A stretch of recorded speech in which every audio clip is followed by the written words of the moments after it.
혹시 이런 경험 있으신가요? 건강검진에서 큰 이상이 없다고 했는데 몸은 늘 피곤하고 잠도 막 못 자고 병원 약 없이는 하루도 못 버티는 이런 상황.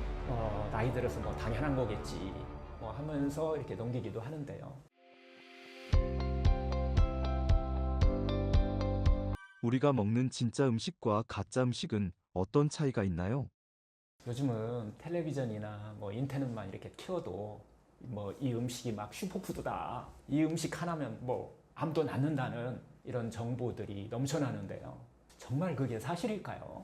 여러분도 비슷한 경험 뭐 있으시죠? 수많은 건강 정보들 속에서 도대체 뭘 믿어야 할지 혼란스럽습니다. 오늘은 바로 이 질문, 진짜 음식과 가짜 음식의 구분의 기준을 분명히 제가 이야기를 할까 합니다. 세상에는 정말 수많은 슈퍼푸드라는 이름이 떠돌지만은 치유는 결코 한 가지 음식으로 이루어지지 않습니다. 혹시 블루베리 하나면 뭐 암이 낫는다, 이 음식만 먹으면 병이 다 사라진다, 뭐 이런 이야기들을 뭐 혹시 들어보시지 않았나요? 근데 정말 그럴까요?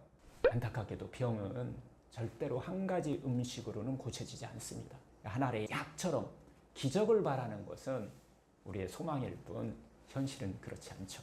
진짜 치유는 균형과 조화에서 나옵니다.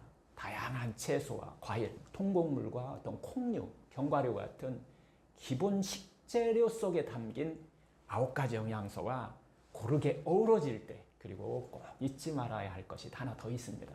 우리 몸속의 장내미생물이 건강하게 균형을 이룰 때 비로소 우리 몸은 피를 맑게 하고 독소를 제거하고 또 혈액순환을 통해서 세포에 건강한 영양을 공급함으로 인해서 면역이 깨어납니다. 결국 중요한 것은 이 음식 하나만 먹으면 된다가 아니라 어떻게 조화를 이루느냐, 어떻게 균형 잡힌 밥상을 꾸리느냐에 달려있는 것입니다. 그럴 때 잠들어 있던 우리 내 안에 100명의 의사들이 하나둘씩 깨어나기 시작합니다. 의학적으로 보면요, 음식은 단순한 배를 채우는 칼로리가 아닙니다. 음식은 내 몸에 보내는 신호예요. 좋은 음식은 염증을 줄이고 면역을 깨웁니다. 나쁜 음식은 독소를 쌓고 혈관을 막아서 세포를 질식시킵니다. 이 하버드 공중보건대학 연구에 따르면요, 채소, 과일, 통곡물이 풍부한 식단은 만성질환 예방에 핵심적인 역할을 한다고 합니다. WHO 세계보건기구에서도 역시 이 가공육 같은 나쁜 음식들은 1급 발암물질로 분류합니다. 즉 내가 매일 먹는 이 음식의 선택이 우리가 매일 먹는 이 한 끼 한 끼가 암, 심장병, 당뇨의 위험을 높일 수도 있고 낮출 수도 있다는 이야기예요. 과학적으로 보면 진짜 음식과 가짜 음식은 몸의 환경을 완전히 다르게 만듭니다. 가짜 음식들, 예를 들어서 설탕이나 흰 밀가루 같은 이런 정제 음식은요, 우리 장 속에 사는 미생물 균형을 깨트립니다. 그러면 이제 염증을 일으키는 나쁜 세균들이 늘어나게 되겠죠. 몸 전체가 병들기 쉬운 토양이 만들어져 버리는 겁니다. 반대로 채소, 과일, 통곡물, 이 발효식품 같은 진짜 음식들은 그럼 어떨까요? 장 속에 다양한 미생물들이 살아나고 이 단세지방산이라고 하는 이런 항염 물질이 생겨서 면역이 회복되는 환경을 만들어줍니다. 실제로 네이처 리뷰스 이뮤노빌리지라고 하는 아주 유명한 의학 저널에 실린 논문에서도 이렇게 얘기를 합니다.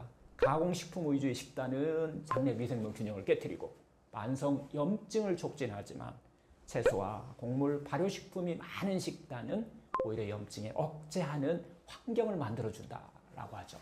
또 이 몸이 스스로 치유한다라고 하는 우리 자연 치유 관점에서 보면 우리 몸에는 이미 100명의 의사가 있다라고 강조를 하죠. 간은 해독을 하고 장은 흡수를, 또 신장은 배설을, 면역은 방어를 하죠. 그래서 진짜 음식은 이 의사들에게 약과 같은 역할을 합니다. 각 기관이 제 역할을 할 수 있도록 돕는 거죠.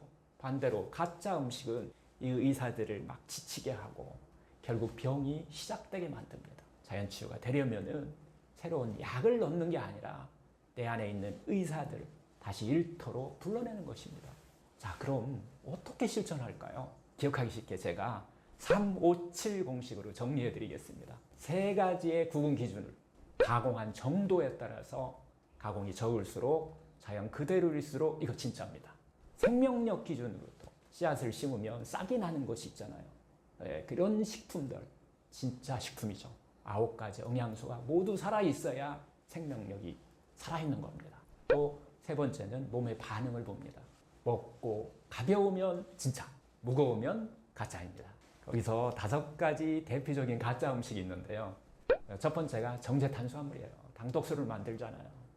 흰쌀, 흰밀가루, 설탕 같은 것들이죠. 또 이제 두 번째는 트랜스 지방입니다. 마가린, 패스트푸드 같은 이런 기름들, 이거 가짜 음식이에요. 또 가공육, 햄이나 소세지, 베이컨 같은 거. 네 번째로는 가당 음료라고 얘기하는데요. 탄산이라든가 제로 슈거를 이런 제품들. 그다음에 마지막 5번째는 첨가물이 많은 인스턴트 식품, 라면이나 스낵 같은 거죠. 예를 들어서 아침마다 흰 식빵에다가 잼, 달달한 음료 이렇게 먹는다면 이게 바로 가짜 음식의 전형적인 겁니다. 이번에는 7가지 진짜 음식이 있어요. 제일 중요한 거죠. 첫 번째는 제철 채소입니다. 우리들이 알고 있는 브로콜리, 양배추 이런 채소들, 잎채소, 또 당근이라든가 무 같은 이런 뿌리 채소들, 예, 이게 가장 첫 번째 진짜 음식이고요. 두 번째는 제철 과일입니다. 그리고 세 번째는 통곡물들, 네 번째는 콩물 위주로 한 이 발효식품들이죠. 네, 5번째는 견과류와 씨앗류입니다. 포도나 아몬드, 치아씨드 같은 이런 것들이고요. 6번째는 좋은 지방입니다. 들기름, 참기름, 아보카도, 올리브유, 전통 방식으로 짠 자연의 기름이 진짜 음식입니다. 그리고 마지막 7번째는 맑은 자연수입니다. 물이에요, 물. 특히 이제 과일이나 채소가 한번 걸러낸 물이 있죠. 이걸 우리를 해독 주스라고 얘기를 합니다. 예를 들어 사과, 당근 주스 같은 것은 몸의 해독을 돕는 진짜 음식이죠. 이런 것들을 단 하루에 한 끼라도 이 7가지 진짜 음식으로 한번 밥상을 채워보세요. 그 순간부터 내 안의 의사들이 깨어나기 시작합니다. 여러분, 세상에 단 하나의 음식으로 병을 고칠 수는 없습니다. 치유는 다양성과 어떤 균형, 그리고 조화 속에서 이루어집니다. 다양한 진짜 음식을 먹고 장내 미생물을 살리고 피가 맑아지고 세포에 산소와 영양이 도달할 때 내 안의 의사들이 다시 일어나서 치유의 길을 그냥 열어줍니다. 오늘 저녁 밥상에 여러분은 진짜 음식을 한번 더 올리시겠습니까? 아니면 여전히 가짜 음식으로 채우시겠습니까? 저는 오늘 또 여러분 안에 100명의 의사가 깨어나길 진심으로 응원합니다. 잘못된 음식이 얼마나 건강에 해로울까요? 이런 질문들 종종 받는데요. 나쁜 음식을 먹으면 건강에 안 좋다는 것을 알겠는데 정말 내 안의 의사들이 일을 못하게 방해한다는 것은 정말 무슨 뜻인가요? 라는 질문들을 하시는 분들이 있어요. 여러분도 혹시 이런 생각 해보신 적 있나요? 그냥 맛있게 먹으면 되는 거 아닌가? 조금 먹는 건 괜찮겠지. 하지만 잘못된 음식은 단순히 살만 찌우는 게 아닙니다. 우리 몸속 의사들의 손발을 묶어버리는 것과 같은 역할을 하는 거예요. 오늘은 그 원리를 하나하나 한번 풀어보겠습니다. 사실대로 이야기를 한다면은 현대인의 밥상은 잘못된 음식으로 정말 가득 차 있습니다. 아침에는 흰 식빵에 잼, 커피 한 잔, 점심엔 편의점에서 컵라면이나 삼각김밥으로 이렇게 때우고, 저녁에는 이제 막 고기, 술, 야식 이런 것은 단순히 칼로리 과잉의 문제가 아닙니다. 이런 음식들이 쌓이면 내 안의 의사들이 제 역할을 하지 못하고 결국 몸은 스스로 고칠 힘을 잃어버립니다. 의학적으로 보면요, 잘못된 음식은 내 안의 의사를 3가지 방식으로 이렇게 방해를 합니다. 첫 번째는요, 독소 축적이에요. 가공식품, 정제탄수화물, 첨가물 많은 음식은 독소를 우리 몸 안에 계속 축적해내고 있죠.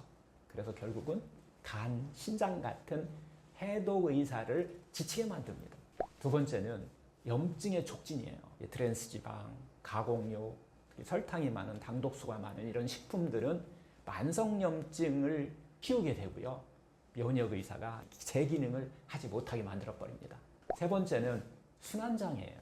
끈적하고 이 탁한 피는 혈액순환을 막아서 결국 세포에 산소와 영양이 전달되지 못하게 하고 결국 세포를 돌보는 의사들을 무력하게 만들어버립니다. 즉, 나쁜 음식은 내 몸의 의사들에게 일하지 마라, 쉬어라 라고 하는 신호를 보내는 그런 음식들이라고 보면 됩니다. 과학적으로도 이 원리는 입증되었는데요. 이 가공육과 같은 이 암과의 어떤 관계들인데요. WHO에서는 2015년에 이걸 전체적으로 다 분류를 해놨는데요. 그 중에서 햄, 소세지 같은 가공육을 1급 발암물질로 이렇게 분류를 해놨습니다. 그리고 설탕과 면역 억제의 관계가 또 중요한데요. 미국 임상영양 저널에 실린 연구에 의하면 단 100g의 설탕을 섭취했을 때 백혈구의 세균 잡는 능력이 5시간 동안 40% 이상 떨어진다는 거예요. 즉 우리 몸에 염증을 만든다는 거죠. 또 하나는 장내 미생물과 염증과의 관계인데요. 네이처 리뷰라고 하는 이뮤놀로지라고 하는 그 면역학 분야의 세계적인 권위 있는 학술지에 실린 이거 2017년에 실린 연구에 따르면은 가공식품과 정제 식단이 장내 미생물 균형을 무너뜨리고 만성 염증을 촉진해서 질병 환경을 만든다고 정확히 보고를 하고 있습니다. 결국 잘못된 음식은 면역, 해독, 순환을 무너뜨리고 내 안의 의사들을 지치게 한다는 사실이 과학적으로도 증명된 거예요. 몸이 스스로 치유하는 이 자연치유 관점에서 보면 잘못된 음식은 내 안의 의사들의 회의실에다가 막 소음을 들어붙는 것과 같을 거예요. 간, 장, 신장, 이 면역세포가 함께 모여서 막 내 몸을 회복하는 그런 전략을 짜야 하는데 가짜 음식들이 딱 들어오면은 의사들이 서로 소통하지 못하고 마비가 돼버립니다. 그 자연치유의 핵심은 새로운 약을 넣는 게 아니라 새로운 막 좋은 식품을 넣는 게 아니라 이미 있는데 의사들이 제대로 일할 수 있는 환경을 만들어주는 것입니다. 실제로 우리가 당장 실천할 수 있는 루틴은 어떻게 보면 하루 생활에서 간단합니다. 단순하죠. 아침 식사를 좀 바꿔야 돼요. 흰 빵 대신 채소나 샐러드, 사과 당근 주스로 해독을 시작할 수 있도록 바꿔보는 거죠. 두 번째는 정제 음식을 꼭 피하셔야 됩니다. 한 끼라도 설탕, 흰 밀가루 없는 식단을 한번 차려보세요. 세 번째는 발효식품을 한번 좀 추가해보라는 거예요. 된장국, 김치류, 천연식초 같은 것을 이용한 샐러드 같은 거. 이거 바로 장내 미생물 균형을 회복시켜주는 진짜 연료죠. 네 번째는 기름은 좀 바꿔보시라는 거예요. 뭐 마가린 같은 거, 튀김류 같은 이런 식용유 대신 들기름, 참기름, 올리브유 같은 이런 전통 기름으로 한번 바꿔보시라는 거죠. 마지막 5번째는 생수 마시기입니다. 가당음료 대신에 자연의 맑은 물, 생수, 따뜻한 이런 차로 대체하는 것. 이 작은 습관이 내 안의 의사들에게 이제 일할 수 있다라고 하는 신호를 보내줍니다.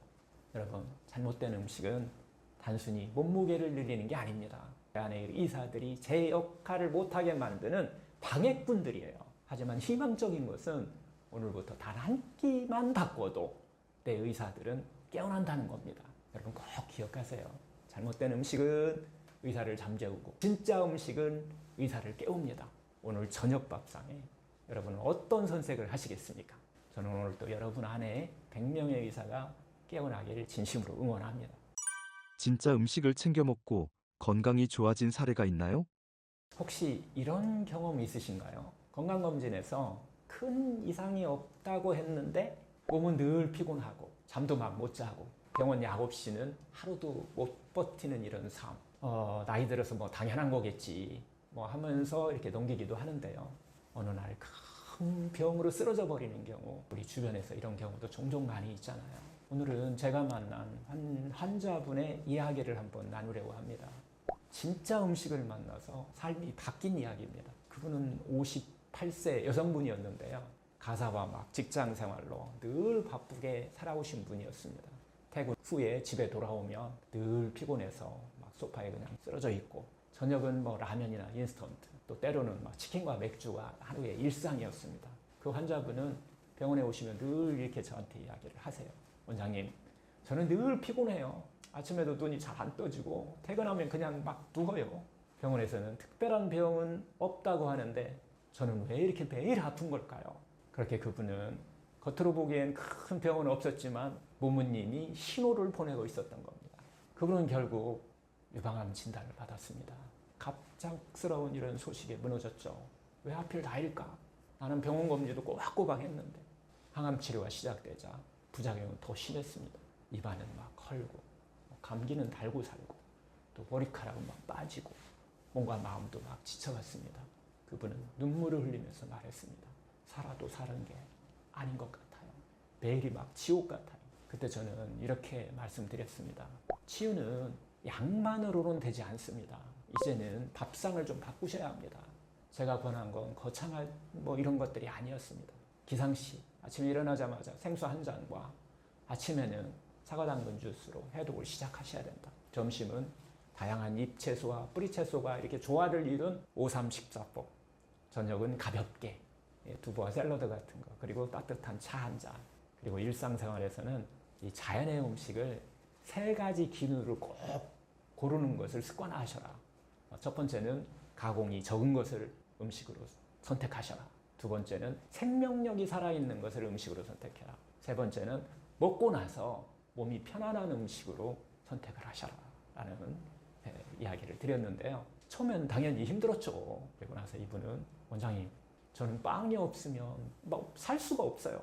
커피는 제 삶의 낙이에요. 그런데 하루 이틀, 한 주 조금씩 바꿔갔습니다. 저는 보통 이제 이런 경우 이야기만 하면요 쉽게 바꾸지 못해요. 그래서 말로만 설명한 게 아니라 직접 환자와 함께 밥상을 같이 차렸습니다. 현미를 씻고 불리고 밥상 위에는 형형색색의 잎채소와 뿌리채소, 고소한 어떤 두부 단백질들, 그리고 들기름 한 숟갈, 낫또 하나, 그리고 다양한 김치류의 밑반찬, 반숙한 계란 하나, 뭐 이런 것들이죠.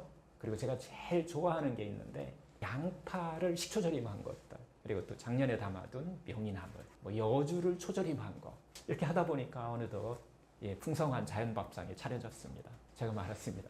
이게 바로 내 안에 의사를 불러내는 밥상입니다. 환자분은 감동을 받은 듯이 행복한 마음으로 크게 웃어주셨습니다. 그리고 원장님, 이제 저도 이렇게 할 수 있을 것 같아요. 여러분도 한번 상상해 보세요.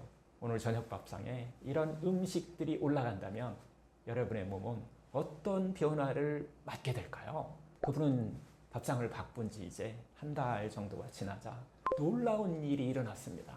아침에 일단 눈이 잘 떠지고 점심 먹고 졸리던 게 이제 사라지고 밤에 깊은 숙면을 취할 수 있었다라고 이렇게 이야기를 하셨어요. 이분이 이야기하는 것 중에서 원장님 신기해요. 예전처럼 이렇게 피곤하지가 않아요. 머리도 맑아지고 웃음도 돌아왔어요. 혈액검사 수치도 좋아졌습니다. 그리고 또 항암 부작용도 줄어들고 면역력이 회복되면서 삶의 활기를 되찾고 감기에도 잘 걸리지 않았습니다. 무엇보다 큰 변화는 마음이었습니다. 음식을 바꾸자 몸이 가벼워졌고 예전에는 하루하루 버티는 게 전부였는데 이제는 내일이 기대되는 하루가 된다라고 이렇게 이야기를 하셨는데요. 이제 이 환자분은 주말마다 이제 텃밭에 나가가지고서 채소를 직접 키우고 또 그 채소로 맛있게 또 샐러드를 만들어서 가족과 나누면서 웃음을 되찾았다고 이야기를 하십니다. 제가 저를 사랑하는 방법이 이런 거구나라는 것을 깨달았다는 얘기를 하시는데요. 그때 그분의 눈빛은 완전히 달라져 있었습니다. 여러분, 이 환자분의 변화는 특별한 기적이 아닙니다. 진짜 음식을 만나고 해독 루틴과 5-3 식사법을 실천했을 뿐입니다. 몸속 의사들이 다시 일하기 시작했고 독소가 빠지고 피가 맑아지고 또 세포에 산소와 영양이 흘러들어가면서 치유가 시작됐던 것입니다. 이제 제가 여러분들께 한번 묻겠습니다. 오늘 저녁 밥상에는 진짜 음식이 더 많나요? 가짜 음식이 더 많나요? 단 한 끼만 바꿔도 됩니다. 이 작은 선택 하나가 내 안에 100명의 의사를 깨웁니다. 저는 오늘 또 여러분 안에 의사가 밥상에서 깨어나길 진심으로 응원합니다. 자기 비난이 면역력에 미치는 영향은 어떤가요? 여러분 혹시 이런 생각 해보신 적 있으신가요? 내가 뭔가를 잘못해서 병이 온 건 아닐까? 내가 조금만 더 조심했더라면 이렇게 되지 않았을 텐데. 아마 암 진단을 받은 분이라면 누구나 한 번쯤은 자기 자신을 탓한 경험이 있었을 겁니다. 그런데 놀랍게도 이 마음이 면역을 꺼버리는 스위치가 될 수 있다는 거예요. 많은 분들이 암 치료를 이야기할 때 음식, 운동, 잠자는 것 같은 이런 신체적인 것만 생각하는 경우가 많은데요.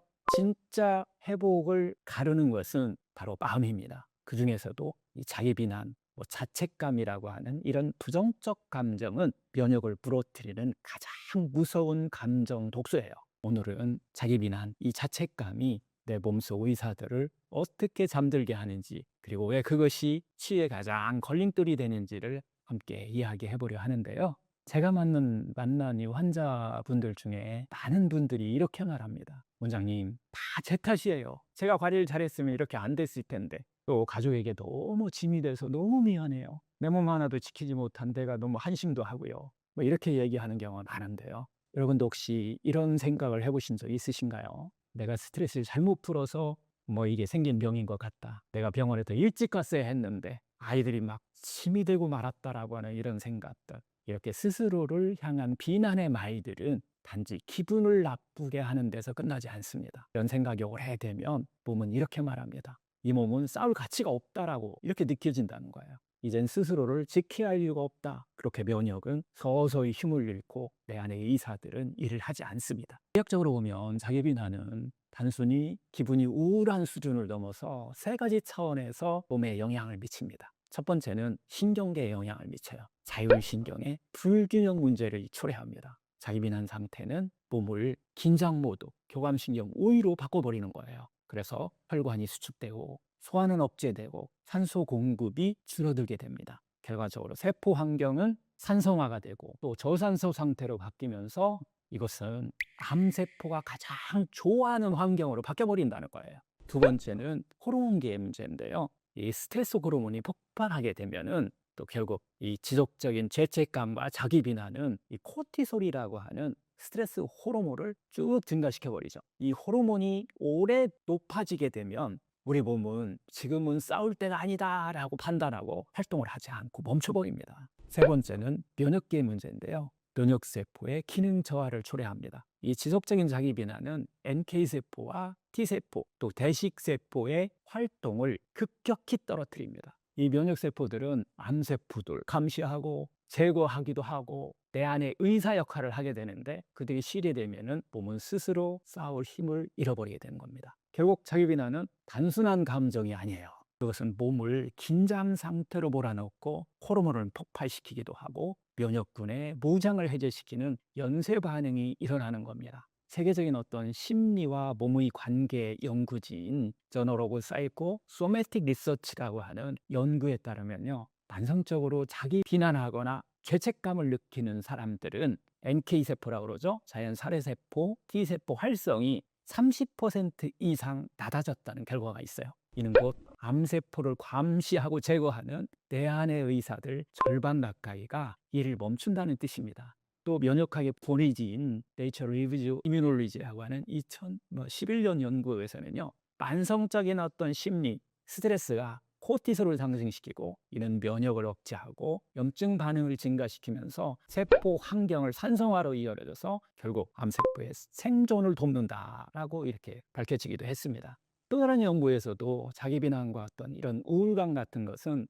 뇌와 면역 축을 교란시킨다고 해요. 면역 조절 기능 자체를 약화시켜 버립니다. 결국 암 환자의 예후를 악화시킨다라고 하는 이런 연구들도 많이 발표되고 있어요. 지금 의학적으로나 과학적으로 이런 자기 비난 같은 자책감 같은 이런 것들은 단순한 심리 문제가 아니라는 거예요. 그건 곧 면역 시스템 전체의 어떤 전원을 꺼버리는 것과 같다라고 하는 겁니다. 내 안에 100명의 의사가 있다. 이 자연의학 눈으로 보면은요, 우리 몸은 정말 24시간 쉼 없이 회복을 시도하는 의사들로 정말 가득 차 있습니다. 그 면역 의사는 암세포를 감시하고 또 제거합니다. 또 재생 의사는 손상된 조직을 복구하고 또 해독 의사는 독소를 막 비워내고 세포를 계속해서 청소합니다. 하지만 자기 비난이 깊어지면 어떤 일이 벌어질까요?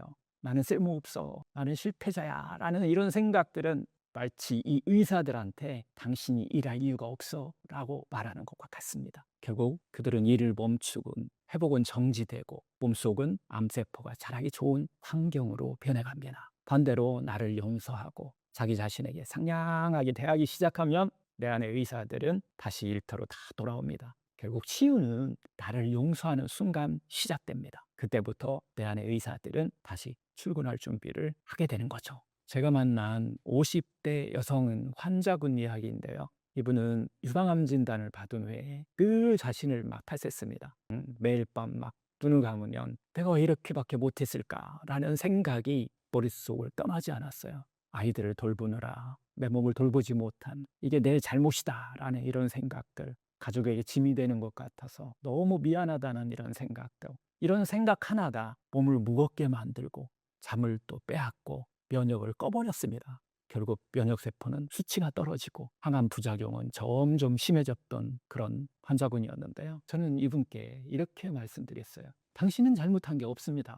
지금까지 누구보다 정말 열심히 살아오셨을 뿐이에요. 이제부터 남은 시간은 자기 자신에게 좀 상냥하게, 어떤 책임과 의무가 아니라 자신을 배려하는 것으로부터 이것으로 채워가야 합니다. 그래서 세 가지를 함께 이렇게 실천하기를 제가 보냈는데요. 매일 거울 앞에서 나는 충분히 괜찮다, 이렇게 이야기를 계속 하는 거, 자신이 몸에 정말 고맙다, 수고했다는 말을 이렇게 스스로에게 건네는 거, 또 하루에 한 번은 가족과 따뜻한 포옹을 한번 나누기를 좀 권해드렸었는데요. 그러더니 몇 주 뒤에 상당히 환한 얼굴로 다시 저한테 찾아왔어요. 원장님, 이상하게 몸이 막 가벼워졌어요. 항암 때마다 그 힘들던 증상이 훨씬 더 줄었고요. 무엇보다 마음이 많이 편안해졌다고 이렇게 말씀을 하셨는데요.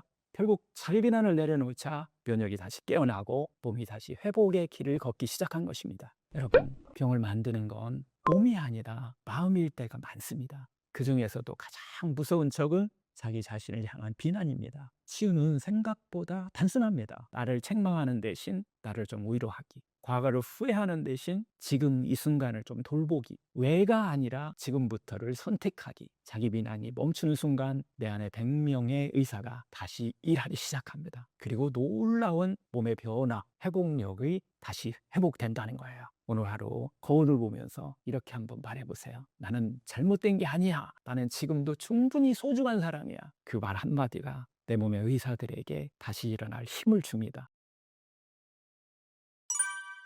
병에 걸리는 사람들의 특징이 있나요? 우리는요, 아프고 나약해졌을 때 무의식 중에 자신을 향해서 이런 말을 내뱉곤 합니다.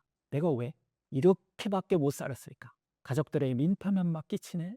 나는 이제 끝났어. 이렇게 아무렇지 않게 내뱉은 말 같지만은 이 말은 뇌를 자극하고, 뇌는 또 몸의 면역과 호르몬 시스템을 움직이는 스위치 역할 같은 것을, 문제를 일으키게 된다는 거예요. 그리고 그 말 한마디가 내 안에 100명의 의사를 정말 일하게도 하고 멈추게도 하는 거죠.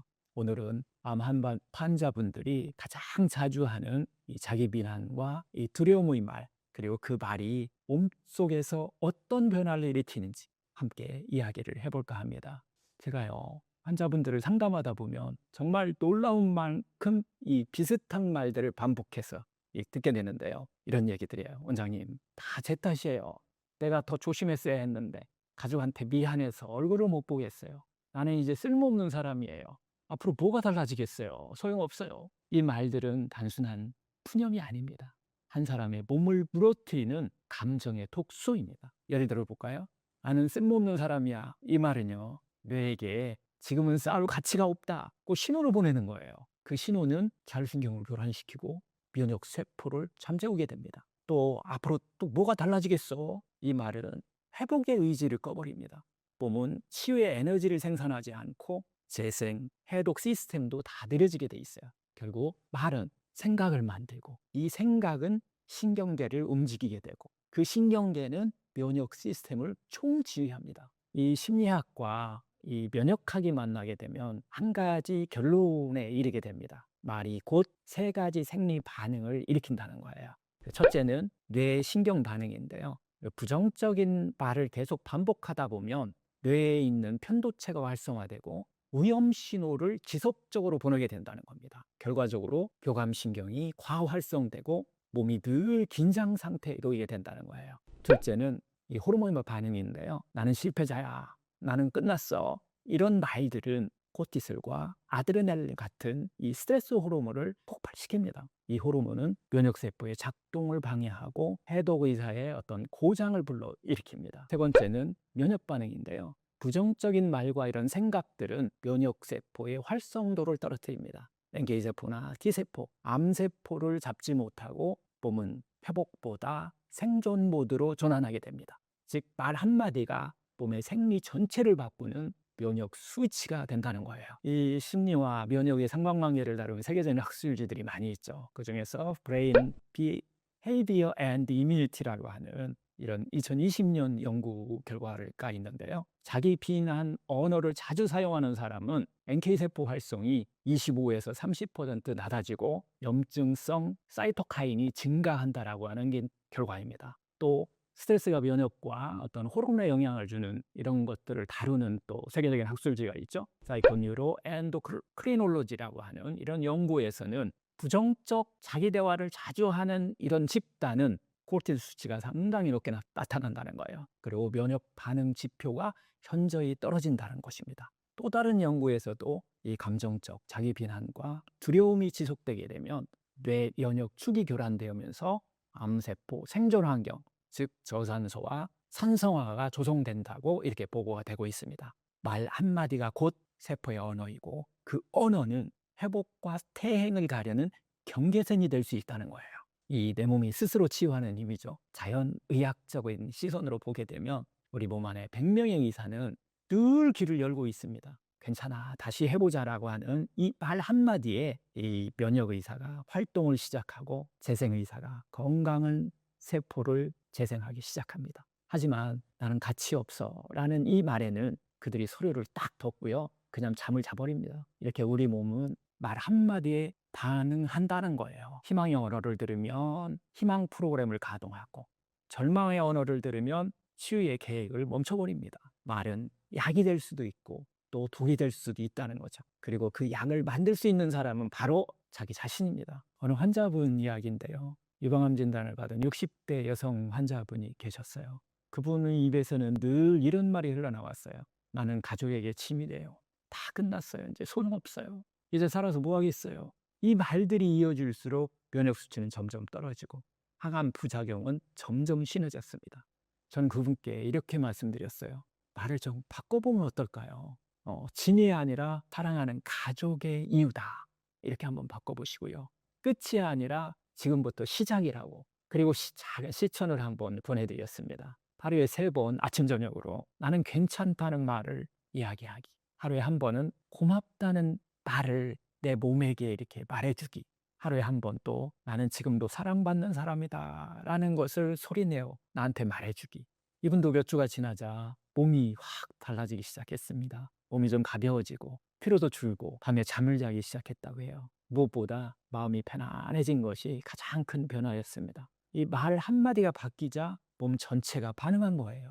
그 말이 곧 면역을 깨우는 신호였던 거죠. 몸을 바꾸는 건 거창한 치료법이 아닐지도 모릅니다. 때로는 입 밖으로 내는 자신의 말 한마디 이런 말들이 약보다 강력한 치유제가 될 수 있습니다.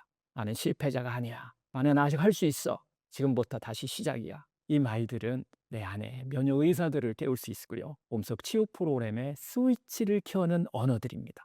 오늘 하루 자신에게 상냥하게 스스로에게 한마디를 한번 선물해 보세요. 나는 괜찮아. 나는 지금도 충분히 소중해. 그 말이 자신 안의 의사들을 깨우고 몸을 다시 회복의 길로 이끌어 줄 겁니다. 두려움이 암세포에 미치는 영향은 어떤가요? 여러분 혹시 이런 경험이 있으신가요? 병원에서 진단을 받고 난 뒤 머릿속을 떠나지 않는 말이죠. 혹시 더 나빠지면 어쩌지? 제발 하면 어떡하지? 내가 죽는다면 가족은 어떻게 될까? 이런 생각이 한번 스치면 머릿속은 하루 종일 그 걱정으로 가득 차게 돼 있습니다. 숨이 짧아지고 잠이 오지 않고 몸이 점점 더 약해지는 그런 느낌마저 들게 되죠. 많은 분들이 그건 그냥 마음의 문제라고 이렇게 말하지만은 사실 이 두려움은 단순한 감정이 아닙니다. 두려움은 몸속 환경을 바꾸는 이 생리학적 사건이면서 암세포가 살아남기 좋은 토양을 만드는 강력한 요인입니다. 오늘은 이 두려움이 우리 몸에 어떤 연쇄 반응을 만들고 그것이 왜 암세포에게는 정말 좋은 조건이 되는지 하나씩 한번 이야기를 해보도록 하겠습니다. 제가 상담을 하다 보면 정말 많은 분들이 이런 말씀 하세요. 원장님, 하루 종일 저는 다 정말 공포스럽습니다. 혹시 재발할까가 작은 통증에도 불안해서 막 잠을 못 자요. 검사 결과만 기다려도 가슴이 막 벌렁거린다는 얘기를 하시는 분들이 많아요. 여러분도 혹시 이런 비슷한 경험 있으신가요? 밤마다 혹시라는 이런 생각 때문에 잠이 계속 오지 않고 사소한 통증에도 불안해서 병원 검색만 계속 반복하고 기다리는 시간마다 심장이 막 두근두근 뛰고 이런 상태는 단순한 기분이 아니라 이미 몸 전체가 공포 모드로 전환되어 있다는 뜻입니다. 그리고 그 공포 모드는 암세포에게는 가장 살기 좋은 환경 조건을 만들어주는 겁니다. 의학적으로 보면 두려움을 만드는 5단계의 연쇄 반응이 있는데요. 첫 번째는 몸이 긴장 상태에 들어갑니다. 이걸 우리가 교감신경 과항증 상태라고 얘기하죠. 이 두려움을 느끼면 뇌의 편도체 역시 이것이 즉시 비상신호를 보내게 돼 있어요. 심장이 그래서 빨리 뛰고 혈관이 수축하고 근육은 막 긴장하게 돼 있습니다. 이 상태가 잠깐이라면서 괜찮아. 하지만 문제는 만성화될 때. 두 번째는 혈관 수축 단계예요. 혈류가 막히고 또 산소가 줄어드는 단계인데요. 긴장 상태가 길어지면은 모세혈관이 계속 수축합니다. 혈관이 그래서 수축함으로 인해서 손발이 차가워지고 세포로 전달되는 산소와 영양이 줄어들게 됩니다. 저산소 환경이라고 그러죠. 암세포가 가장 좋아하는 조건이죠. 세 번째는 소화기능 억제 단계입니다. 건강한 세포에 에너지가 공급되지 못한다라고 하는 이런 문제가 생기는 단계예요. 이 두려운 상태에서 몸은 싸우거나 도망가는 생존 모드에 집중하게 돼 있습니다. 그러므로 인해서 소화 기능이 약해져요. 소화 기능이 멈추고 장내 미생물은 균형이 깨져요. 아무리 좋은 것을 먹어도 영양 흡수율이 급격히 떨어집니다. 이는 면역 세포에 필요한 에너지를 공급하지 못하게 되고 결과적으로 내 안의 의사들이 힘을 잃게 됩니다. 네 번째는 면역 억제 단계입니다. 면역 방어 시스템이 꺼지는 단계까지 이르러요. 이 지속적인 두려움은 코티솔을 폭발적으로 분비시킵니다. 이 호르몬은 면역세포의 활동을 억제하고 암세포를 감시하는 NK세포와 T세포를 완전히 휴직 상태로 만들어버립니다. 마지막 5번째는 산성화, 저체온 단계로 들어가요. 암세포 생존이 제일 하기 좋은 환경으로 바꿔버린다는 거예요. 혈류가 떨어지고 산소가 줄고 면역이 억제되면서 세포 주변은 완전히 산성화가 돼버립니다. 그래서 저산소와 저체온 상태가 만들어지는 것이죠. 이것이 바로 암세포가 가장 잘 자라는 토양이 되는 하나의 과정입니다. 세계의 암 연구 대표 저널들이 있죠. 네이처 리뷰 캔서라고 하는 이런 연구에 따르면요. 만성적인 공포 이런 반응들은 저산소 환경을 조성해서 암세포의 성장과 전이를 촉진한다고 이렇게 보고하고 있습니다. 이 마음과 면역의 관계 연구지 대표적인 것들이 있죠. 브레인, Behavior and Immunity라고 하는 이런 학술지들인데요. 이런 연구 발표에 따르면은 만성 스트레스군에서 NK세포 활성이 40% 이상 저하된다. 그리고 T세포 반응도 급격히 떨어졌다는 연구 결과들이 많이 나오고 있습니다. 여러 가지 이외의 연구에서도 이 공포 감정을 자주 느끼는 암 환자분에서 혈중 코르티솔, 스트레스 호르몬이죠. 이런 농도가 상당히 높게 유지된다는 거예요. 그래서 암 재발률이 유의미하게 증가했다고 하는 연구들입니다. 과학도 이렇게 얘기한 거예요. 두려움도 단지 기분이 아니라 암세포의 생존 전략을 돕는 실체적인 어떤 조건이라는 거예요. 암세포가 살기 좋은 조건을 간다는 겁니다. 내 안에 100명의 의사가 있다. 이거 자연의학의 눈으로 보면 우리 몸의 의사들은 늘 바쁘게 움직입니다. 면역의사는 계속해서 암세수를 찾아다니고, 재생의사는 상처를 계속해서 복구해내가고, 해독의사는 독소를 계속해서 청소합니다. 그런데 이 두려움이 깊어지면 그 의사들은 마치 폭포에 지나갈 때까지 한번 기다려보자 라고 말하듯이 일을 멈추고 움츠러들게 됩니다. 몸은 외부의 어떤 적보다 내부의 공포에 먼저 반응하기 때문이에요. 반대로 내가 두려움을 내려놓고 지금 이 순간 내 몸이 회복 중이다 라고 이렇게 우리가 믿기 시작하면 내 안의 의사들은 다시 일터로 돌아옵니다. 혈류가 흐르고 또 면역이 깨어나고 세포 환경이 확 달라집니다. 저한테 찾아온 60대 여성 환자분이 한 분 계셨는데요. 암 진단 이후 매일 혹시 내가 죽으면 가족은 저 어떻게 살아갈까? 이런 두려움 속에서 하루하루를 계속 보냈던 분이에요. 결과는 좀 참혹했습니다. 항암 부작용은 점점 심해지고 몸은 계속 차가워지고 밤에는 잠을 이루지 못했습니다. 저는 그분한테 이렇게 이야기를 드렸어요. 두려움은 병보다 빠르게 몸을 무너뜨립니다.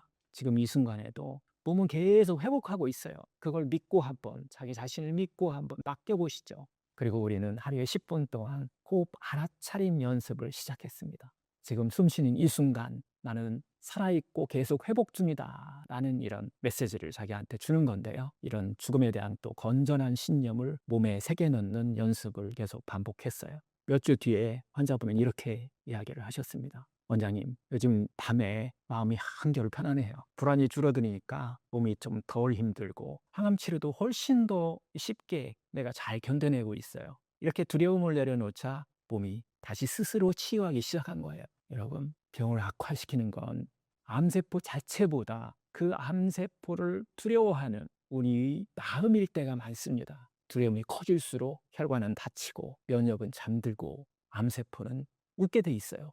하지만 두려움을 내려놓는 순간 혈류가 열리고 산소가 또 공급되고 암세포는 더 이상 머물 수 없는 환경으로 바뀝니다. 오늘 하루 이런 말을 스스로에게 한번 건네보세요. 나는 지금도 계속 회복하고 있다. 내 몸은 나를 지키기 위해 쉬지 않고 일하고 있다. 이 말 한마디가 두려움의 족쇄를 풀고 내 안에 100명의 의사들을 다시 신나게 일을 시작하게 만들어 줄 것입니다.